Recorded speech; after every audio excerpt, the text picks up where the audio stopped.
Hello everyone, welcome to Saurya academy Dehradun 2.0। आज हम biology में सेल टॉपिक के अंतर्गत 10 इंपॉर्टेंट एमसीक्यूज चेक करेंगे और उसमें देखेंगे कि ये एग्जाम को क्रैक करने में हमें किस तरह से इजी बन सकते हैं। ठीक है, हम 10 क्वेश्चंस को सीरीज करेंगे और इस 10 क्वेश्चन की सीरीज में हम लोगों ने डीएनए से रिलेटेड भी कुछ क्वेश्चंस कवर किए हैं जो बहुत ही इंपॉर्टेंट है। एक एक करके हम सबको कवर करेंगे। आइए देखते हैं। पहला क्वेश्चन है, which of the following is related with क्रिस्टेई। इसको इधर कर लेते हैं, क्रिस्टेई। ठीक है, हमें यह जानना है क्रिस्टेई किससे कंसर्न है। ठीक, अगर हम बात करें photosynthesis, protein synthesis, ATP synthesis, fat synthesis, ये सिंथेसिस है यानी किसी चीज को प्रोड्यूस कर रहे हैं। क्रिस्टेई हमें सबसे पहले जानना है किससे कंसर्न है। अगर हम इसमें देखें माइटोकॉन्ड्रिया, तो माइटोकॉन्ड्रिया में हम लोग क्रिस्टेई को पाते हैं।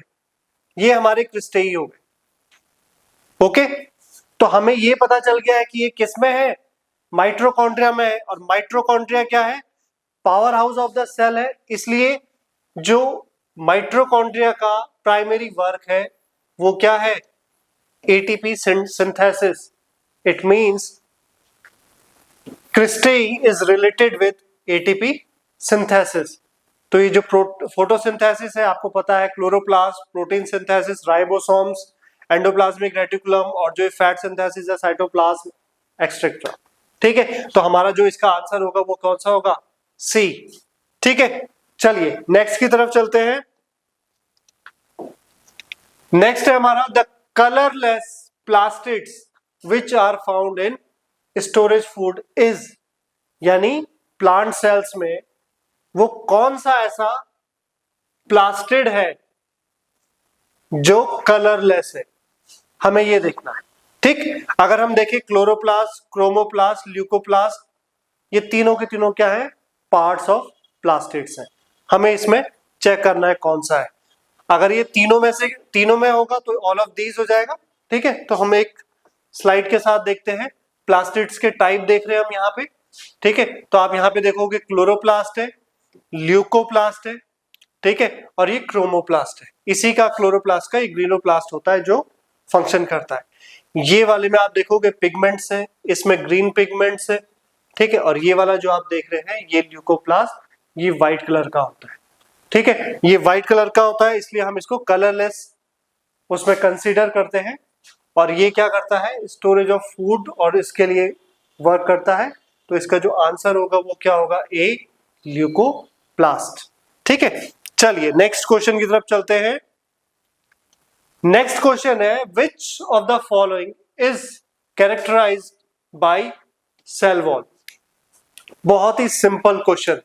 ठीक है, ऑप्शंस देखेंगे। एनिमल्स, क्या इसमें सेल वॉल होती है, नहीं, इसमें सेल वॉल नहीं होती है, नो। प्रोटोजोन्स, माइक्रोप्लाज्म, ये बैक्टीरियल है, ठीक है ना, ये यूकार्योटिक में आते हैं और इनमें सेल वॉल नहीं होती है। अभी जो प्राइमरीली जो पाई जा रही है और जो हमारे पास ऑप्शन है उसमें कौन है, प्लांट्स, जिसमें सेल वॉल मिलती है। तो प्लांट्स में सेल वॉल रिलेटेड है, तो इसका जो आंसर होगा वो होगा डी। ठीक है, नेक्स्ट क्वेश्चन की तरफ चले। Which of the following is not related to DNA? DNA से रिलेटेड, ठीक है, एडेनाइन, ग्वानिन, साइटोसिन, यूरासिल। ठीक है, हमें इनमें 4 के जो न्यूक्लियो बेस है, हमें इसमें चेक करना है कि कौन कंसर्न है डीएनए से और कौन सा नहीं है, और जो नहीं है वो हमारा आंसर है। हम यहाँ पे डीएनए का स्ट्रक्चर देखें तो डीएनए का स्ट्रक्चर में आप ये देखेंगे, ये जो बेस पेयर है, इस बेस पेयर में आप देखेंगे एडेनाइन, थाइमिन, ग्वानाइन, साइटोसिन, ये 4 प्रेजेंट है। अब अगर हम ऑप्शंस में देखें तो एडेनाइन है, ग्वानिन है, साइटोसिन है, कौन सा नहीं है, यूरासिल। तो इसका जो आंसर हो जाएगा वो क्या हो जाएगा, डी, यूरासिल, क्योंकि यहाँ पे क्या बोला गया है, नॉट रिलेटेड विद। क्वेश्चन को भी अंडरस्टैंड करना है हमें। ठीक है, आगे चले नेक्स्ट। फिर है genes are segments of, genes किसके सेगमेंट्स होते हैं? क्रोमोसोम्स के, ए, डीएनए के, एमआरएनए के या न्यूक्लियस के।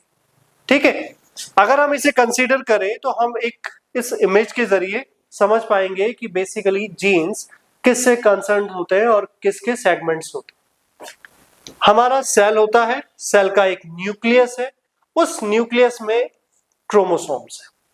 ठीक, क्रोमोसोम्स को जब हमने आगे देखा तो हमने जब इसको चेक किया तो हमें ये पता चला कि ये क्या है, डीएनए है। यानी डीएनए किसका सेगमेंट है? क्रोमोसोम का। ठीक, लेकिन जब हमने डीएनए की स्टडी करी तो हमें ये पता चला जो ये जोन है, ठीक है, या ये वाला जो सेगमेंट है जिसको हमने पर्टिकुलरली नेम दिया वो क्या है? जीन्स। ठीक, तो जीन किसका सेगमेंट हुआ अल्टीमेटली? डीएनए का। ठीक है, तो इसका जो आंसर होगा वो क्या होगा? B, DNA. ठीक है, चलिए नेक्स्ट क्वेश्चन की तरफ चले।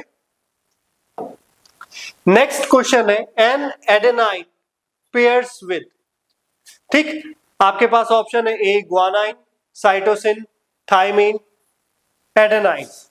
क्या होगा? अभी हम लोगों ने यहाँ पे डीएनए का स्ट्रक्चर देखा था इसमें, तो इसमें आप यहाँ पे देखेंगे एडेनाइन और थाइमिन, ये है बेसिकली इसके जो पेयर्स हैं वो ये वाले। ठीक है, ये न्यूक्लियो बेस पेयर्स हैं जिनसे ये बाउंड होता है।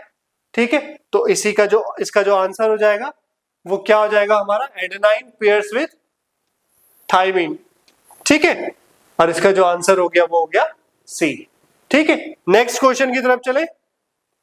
नेक्स्ट क्वेश्चन है which one of the following cell organelles is absent in animal cell. यानी ये एनिमल किंगडम की बात कर रहा है।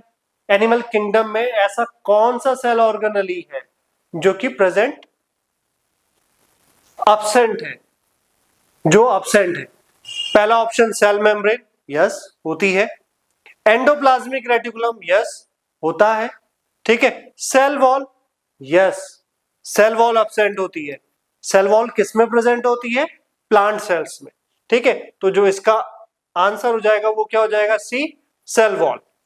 डी क्या है? माइटोकॉन्ड्रिया, यस माइटोकॉन्ड्रिया होता है। ठीक है ना, power house of the cell है तो वो प्रेजेंट होता है। ठीक है, इसका आंसर हो जाएगा आपका सी, सेल वॉल, क्योंकि यहां पे एब्सेंट इन एनिमल सेल। ठीक है, नेक्स्ट क्वेश्चन की तरफ आगे बढ़े। नेक्स्ट क्वेश्चन है the site of cellular respiration in animal cell is. जब हम बात करते हैं सेलुलर रेस्पिरेशन की, ठीक है, या फिर हम इन जनरल रेस्पिरेशन की भी बात करें तो वो क्या होता है? Respiration equals to energy generation. जहां पे एनर्जी जनरेट होगी, जहां पे एनर्जी जनरेट होगी तो यहां पे कौन करता है? ऑब्वियस रीजंस, यहां पे हमारे पास एक ऑप्शन है बी। ठीक है, बी है माइटोकॉन्ड्रिया। ये क्या है? Power house of the cell, energy generate करता है। तो इसका जो आंसर हो जाएगा वो क्या हो जाएगा? बी हो जाएगा, माइटोकॉन्ड्रिया।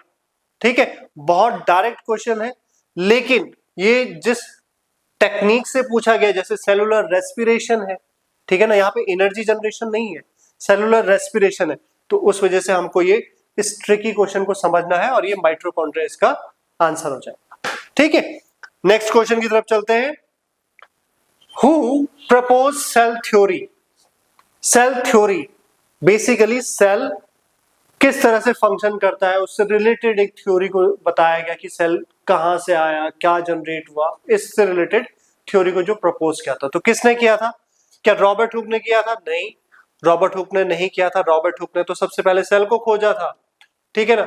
Robert brown? नहीं, क्योंकि इन्हें तो न्यूक्लियस को खोजा था सेल के अंदर। Schleiden and Schwann, yes they are German scientist जिन्होंने सेल थ्योरी को प्रपोज किया था लगभग 1839 में। इन दोनों ने अलग अलग प्रपोज किया था, तो 1839 में इनकी सेल थ्योरी प्रपोज हुई। ठीक है, Watson and Crick they are concern with DNA. Okay, चलिए नेक्स्ट क्वेश्चन की तरफ चलते हैं। नेक्स्ट और हमारा लास्ट क्वेश्चन है, ठीक है, डीएनए से रिलेटेड है, थोड़ा सा इंपॉर्टेंट है, हम डीएनए को पढ़ चुके हैं इसलिए हम इसको चेक करेंगे। क्या है, which of the following statement about DNA is correct, is are correct. Statement 1, DNA is the hereditary material of all living organisms. Very important. Yes, it is. Second one, all segments of DNA code for synthesis of protein. No, her segment DNA का ये काम नहीं करता है। जैसे हमने अभी बात करी पीछे के कुछ क्वेश्चंस में कि जीन्स सेगमेंट्स है, लेकिन ये all segments synthesis of protein का काम नहीं करते, ठीक है, ये और भी काम करते हैं, तो ये वाला इसमें नहीं होगा। फिर nuclear DNA is doubled helical with 2 nucleotide chains which run anti parallel. Yes, हमने अभी स्ट्रक्चर में देखा था, कुछ इस तरह का स्ट्रक्चर था इसका, ठीक है ना, इस तरह का था हेलिकल स्ट्रक्चर जिसको हम बोलते हैं, तो ये था, ठीक है। फिर है DNA is also found in mitochondria. Yes, apart from nucleus DNA is found in mitochondria। इसके ऑप्शंस जो है आंसर्स में हमें किस तरह से दिए हुए हैं, select the correct answer using the codes given below. 1, 2 and 3 नहीं, 3 and 4 नहीं, 1, 3 and 4 यस, ओनली 4 नहीं। 1, 3 and 4 कैसे होगा, हम लोगों ने इसमें देखा तो जो 2 वाला है सिर्फ ये वाला गलत है इसमें, ठीक है, तो 1, 3 and 4, तो इस वजह से हमारा आंसर जो हो जाएगा सी वाला सही हो जाएगा। आई होप आप इन सब चीजों को बहुत अच्छे से अंडरस्टैंड किए होंगे, ठीक है। हम लोगों को इसको कम से कम 2 से 3 बार रिवाइज करना है। अभी जैसे हमने आज पढ़ा, फिर उसका 2 से 3 बार रिवाइज कीजिए, फिर उसके बाद जब आपको सेल बाद में जब अपना सिलेबस कंप्लीट कर लेंगे बायोलॉजी का, फिर दोबारा से आपको सेल जब आप क्वेश्चन करेंगे तो उस एमसीक्यूज को इसको दोबारा से आपको रिवाइज करना है, ठीक है। इस तरह से आपका जो सेल से रिलेटेड जितने भी क्वेश्चंस है वो सारे के सारे अच्छे से कवर हो जाएंगे और एग्जाम में जब वो आएंगे तो इजीली आप उनको क्रैक कर पाएंगे, ठीक है। आज के लिए इतना ही रखते हैं, आने वाले सेक्शन में अच्छे वीडियोस को देखिए, ठीक है, हमसे नॉलेजेबल इनपुट्स गेन कीजिए। उसके लिए हमारे चैनल को लाइक कीजिए, शेयर कीजिए, अपने कमेंट्स दीजिए, अपने रिस्पॉन्सेज दीजिए और हमारे चैनल को सब्सक्राइब कीजिए ताकि हम ऐसे कंटेंट्स आपके लिए लगातार लाते रहें। Thank you very much aspirants, good day.